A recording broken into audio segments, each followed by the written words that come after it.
ग्रामोला जी, यह वो शब्द है जो अपने आप में एक बहुत बड़ा विषय है। गांव के बारे में जहाँ पे बात होगी, गांव के समस्याओं में सना हुआ वो प्लेटफॉर्म कैसे आगे निकलेगा ये बाकियों से, इसको लेकर बात होनी है। मैं आपसे पूछना चाहता हूँ, मैं आपको पूछने से जरूरी है, मैं बताना भी चाहता हूँ। जब 1946 में देश आजाद नहीं था, गुजरात में कुछ छोटे किसान दूध व्यापारी बहुत सस्ते दाम पर दूध खरीदते थे। किसान गरीब था, व्यापारी अमीर था। तब किसानों ने फैसला मिलकर लिया, अब हम मिलकर एक अपनी संस्था बनाएंगे, और वहीं से जन्म हुआ अमूल का। अमूल के जो तीन महानायक रहे, सरदार वल्लभ भाई पटेल, त्रिभुवन दास पटेल और वर्गीस कुरियन, जिन्होंने दुनिया का सबसे सफल डेयरी मॉडल बनाया। अमूल ने क्या किया? किसानों से कहा, तुम दूध बेचने वाले नहीं हो, तुम मालिक हो। यही सोच पूरी तस्वीर बदल गई। भारत जो कभी दूध आयात करता था, आज दुनिया का सबसे बड़ा दूध उत्पादक देश। ये किसी एक कंपनी की नहीं, लाखों किसानों ने मिलकर उस कंपनी को बनाया। हम यूपी से आते हैं। यूपी में फूलपुर के पास इफ्को, हमारे यहाँ खाद की एक बहुत बड़ी कंपनी है। जब खाद दूध में सफलता मिली तो खाद में क्यों नहीं मिली? फर्टिलाइजर की बात करते हैं। 1967 में किसानों ने मिलकर इफ्को बनाया, Indian farmer fertiliser cooperative limited. हम पहले ही बोल चुके हैं कि हम दिल जोड़ रहे हैं। हम यूजर नहीं जोड़ रहे हैं, हम एक परिवार जोड़ रहे हैं। हम कोई बिजनेस नहीं बना रहे हैं दोस्तों, हम एक ऐसी विरासत बना रहे हैं। आज अगर 100 लोग जुड़ते हैं तो कोई फर्क नहीं पड़ेगा, 1000 लोग जुड़ेंगे फिर भी नहीं पड़ेगा। लेकिन जिस दिन 10 लाख किसान एक विजन पर, एक प्लेटफॉर्म पर, एक भरोसे पर खड़े हो गए, उस दिन हिंदुस्तान की अर्थव्यवस्था बदलेगी। अभी मैं सरदार डांसर सर को सुन रहा था, बहुत ध्यान से सुनता हूँ सर को।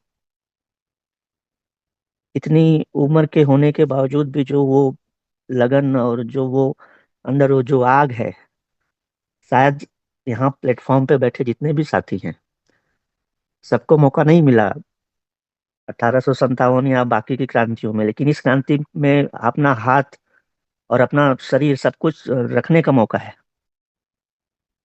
क्रांति हमेशा रिवोल्यूशन हथियारों से नहीं होती। कभी कभी एक सही जो विचार है, एक जो आपका जो सोचने का तरीका है, वो करोड़ों लोगों की जिंदगी बदल देता है। मैं आपसे नौकरी नहीं मांग रहा हूँ, मैं आपसे कमिटमेंट मांग रहा हूँ। मैं टाइम भी नहीं मांग रहा हूँ, मैं भरोसा मांग रहा हूँ। और मैंने कभी भी अपने इस युज्मी में जितने भी साथी हैं, किसी के अंदर कोई टैलेंट नहीं मांग रहा, कभी टैलेंट की बात नहीं किया। मैंने अपना एक अपने लेवल पर एक सपना देखा और उस सपने को मांग रहा हूँ। सपना आज के 25 साल बाद का एक रोड मैप बना के चलिए। जब आपके बच्चे पूछेंगे, पापा, जब भारत के किसानों की जिंदगी बदल रही, तब आपके पास दो जवाब हो। पहला, मैं देख रहा था, और दूसरा कि मैंने देखा, समझा और मैं उस क्रांति का हिस्सा बना। याद रखिए दोस्तों, इतिहास किताबों में नहीं लिखा जाता। इतिहास पहले कुछ पागल लोगों के विश्वास में जन्म लेता है। अगर हमारा विश्वास अटल रहा तो आने वाली पीढ़ियां ग्रामोला जी को सिर्फ एक कंपनी नहीं, भारत के किसान की परिवर्तन की कहानी के रूप में याद रखेंगे। ग्रामोला जी, यह वो शब्द है जो अपने आप में एक बहुत बड़ा विषय है। गांव के बारे में जहाँ पे बात होगी, गांव के समस्याओं में सना हुआ वो प्लेटफॉर्म कैसे आगे निकलेगा ये बाकियों से, इसको लेकर बात होनी है। मैं आपसे पूछना चाहता हूँ, मैं आपको पूछने से जरूरी है, मैं बताना भी चाहता हूँ। जब 1946 में देश आजाद नहीं था, गुजरात में कुछ छोटे किसान दूध व्यापारी बहुत सस्ते दाम पर दूध खरीदते थे। किसान गरीब था, व्यापारी अमीर था। तब किसानों ने फैसला मिलकर लिया, अब हम मिलकर एक अपनी संस्था बनाएंगे, और वहीं से जन्म हुआ अमूल का। अमूल के जो तीन महानायक रहे हैं, सरदार वल्लभ भाई पटेल, त्रिभुवन दास पटेल और वर्गीस कुरियन, जिन्होंने दुनिया का सबसे सफल डेयरी मॉडल बनाया। अमूल ने क्या किया, किसानों से कहा तुम दूध बेचने वाले नहीं हो, तुम मालिक हो। यही सोच पूरी तस्वीर बदल गई। भारत जो कभी दूध आयात करता था, आज दुनिया का सबसे बड़ा दूध उत्पादक देश। ये किसी एक कंपनी की नहीं, लाखों किसानों ने मिलकर उस कंपनी को बनाया।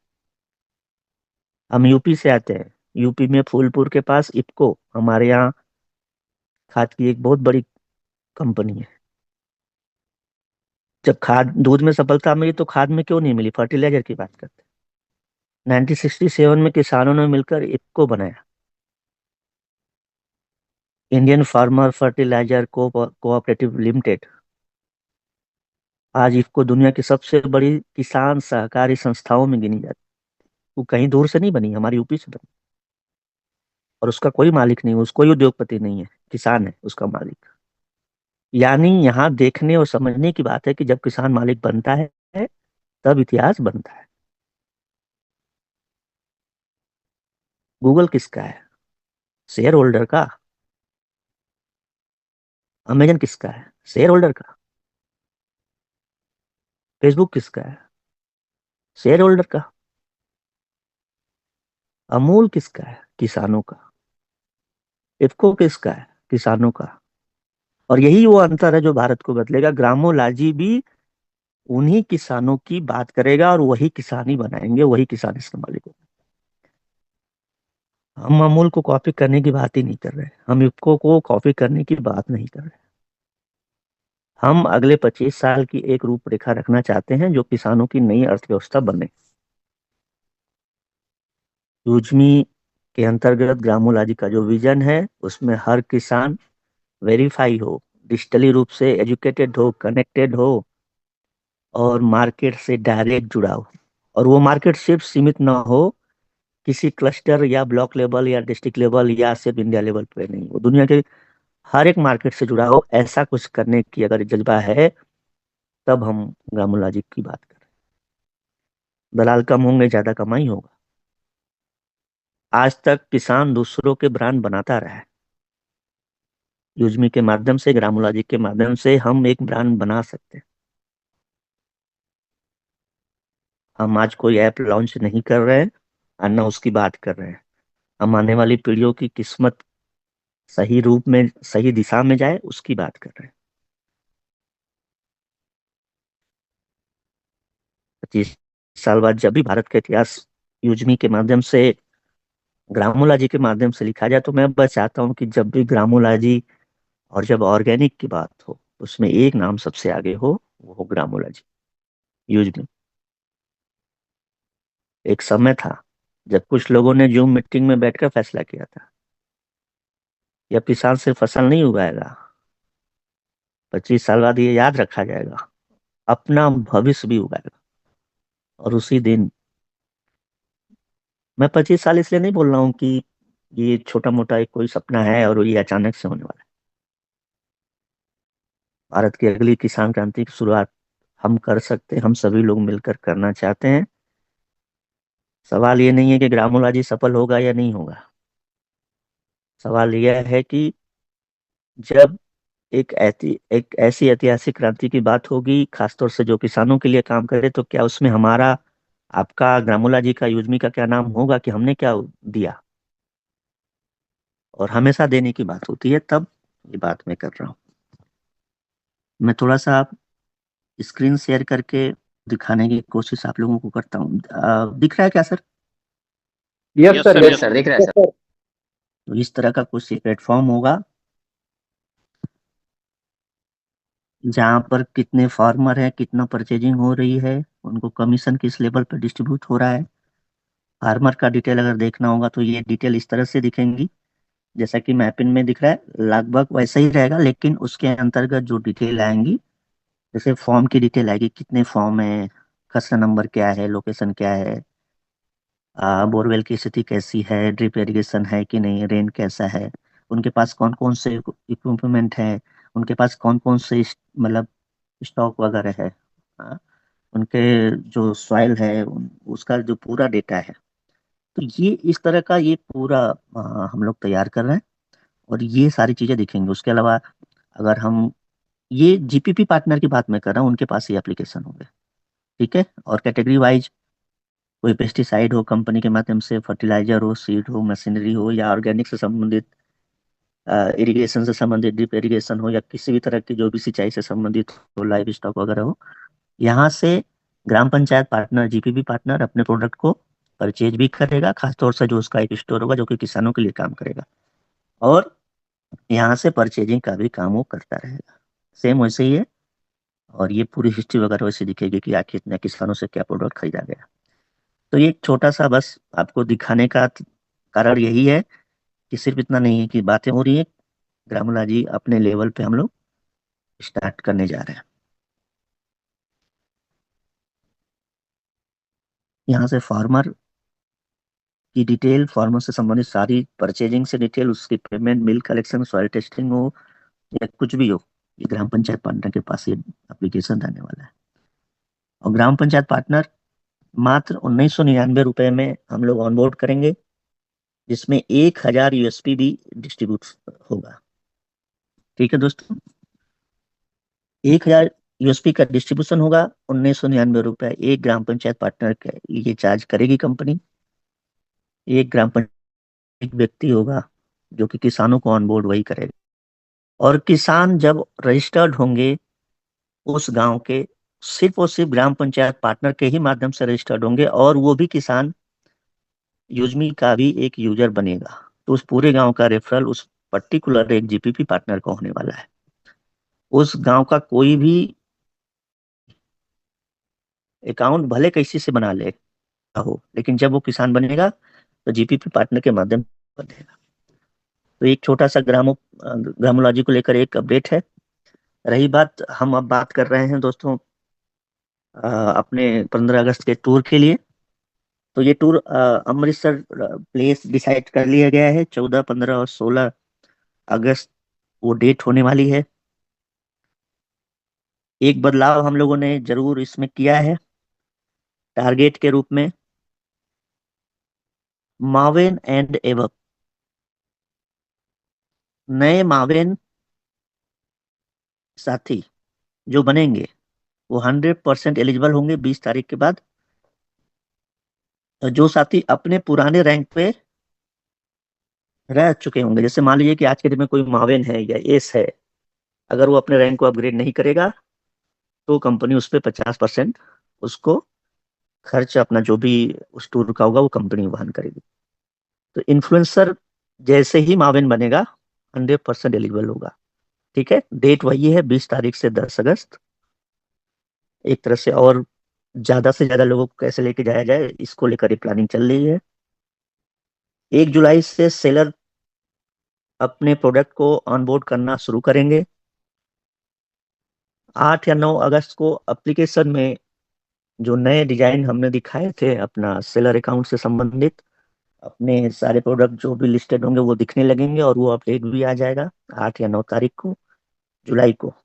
और 11 जुलाई से 100% सेलर लाइव कर दिए जाएंगे, उनकी शॉपिंग वगैरह ये सब कुछ।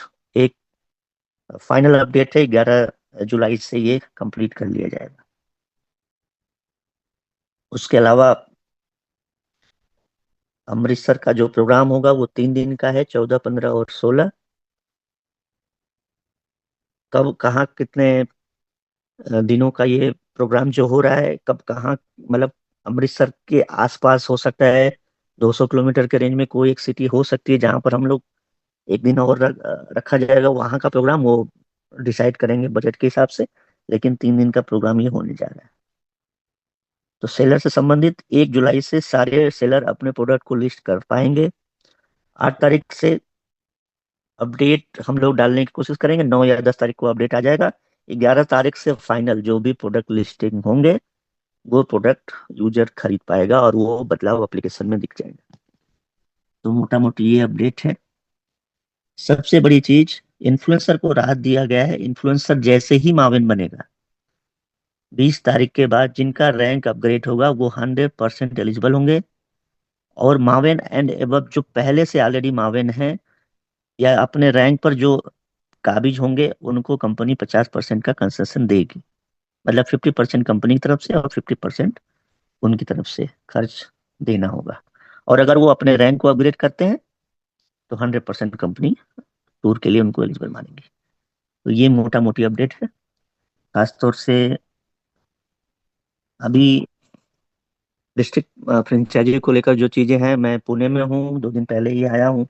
आज मैं ऑफिस भी नहीं जा पाया, थोड़ा तबीयत नहीं सही होने की वजह से। और कल मैं जो प्रिंट होने के लिए अपना डिजाइन गया है डिस्ट्रिक्ट किट के लिए, जो कि डिस्ट्रिक्ट पार्टनर को भेजा जाना है, उसको लेकर भी मुझे जाना है। तो ये संभवतः 11 तारीख से पहले कंप्लीट हो जाएगा। एक गूगल फॉर्म हम लोग मीटिंग के बाद आपको भेजेंगे, ग्रुप में सारे लोग सर्कुलेट करेंगे। जितने भी डिस्ट्रिक्ट पार्टनर हैं उनका एक ग्रुप बनाया जाएगा। उनको अपना किट किस एड्रेस पे मंगाना, हो सकता है कोई डिस्ट्रिक्ट पार्टनर किसी अदर जिले का लेके रखा हो लेकिन रहता कहीं और है, तो वो अपना एड्रेस वहाँ डिटेल कंप्लीट करेगा। और ये चीजें हम लोग 5 तारीख तक कंप्लीट कर लेंगे। उसके बाद जितने भी डिस्ट्रिक्ट फ्रेंचाइजी बनी हो उनको वो किट भेज दी जाएगी। ग्रामोलॉजी के अलावा जो कैशियर से संबंधित अपडेट है वो हो सकता है जुलाई में हम लोग कंप्लीट करेंगे। और उसके लिए बिहार का जगह डिसाइड है, लेकिन वो 100% अभी क्लियर नहीं है क्योंकि उसमें बहुत सारे बदलाव हो रहे हैं। और सबसे जरूरी चीज है कि अगर रजिस्ट्रेशन का प्रोसेस सेम बाकी रजिस्ट्रेशन की तरह कंप्लीट हो गया तो जुलाई में वो भी संभव है दोस्तों। और ये इसलिए किया जा रहा है कि कैशियर के माध्यम से जल्दी से कैसे डिस्ट्रिक्ट पार्टनर को और मैपिंग पार्टनर को इनकम दी जाए और उनको कैसे एक्टिवेट किया जाए, जिससे कि हमारे हर एक पिन कोड पार्टनर अपनी उपस्थिति दर्ज करा पाए जूम मीटिंग में, अपने लेवल पर लोगों को ऑनबोर्डिंग के माध्यम से भी करा पाए, और सेलर ऑनबोर्डिंग हो या फिर वेरिफिकेशन का जो प्रोसेस हो उसको भी कंप्लीट करे। इसको लेकर ये जल्दीबाजी है, बाकी ऐसी कोई जरूरत नहीं है, लेकिन ये करना जरूरी दिख रहा है, जिसको लेकर ये जुलाई में हम लोग कैशियर को लेकर प्लान कर रहे हैं। तो फिलहाल आज इतना ही दोस्तों। तबीयत सही नहीं है तो पुनः फिर मौका मिलेगा तो आप लोगों के बीच में उपस्थित होंगे। तब तक के लिए आप सभी साथी इस जूम मीटिंग में जो भी मैंने बातें की उसको लेकर आपस में एक दूसरे से राय मशवरा करके कि ग्रामोलॉजी में क्या चीजें हैं, क्या चीजें होने वाली हैं, इसको लेकर अ, एक एक एक माहौल जो बनना चाहिए अगले 1 महीने के अंदर, वो बनाने की जरूरत है। आप लोगों से मैं उम्मीद करता हूँ क्योंकि ये ड्रीम प्रोजेक्ट है और इसको लेकर ही सारी चीजों को हम लोग करते आए हैं। तो मोटा मोटी जो अपडेट है यही है।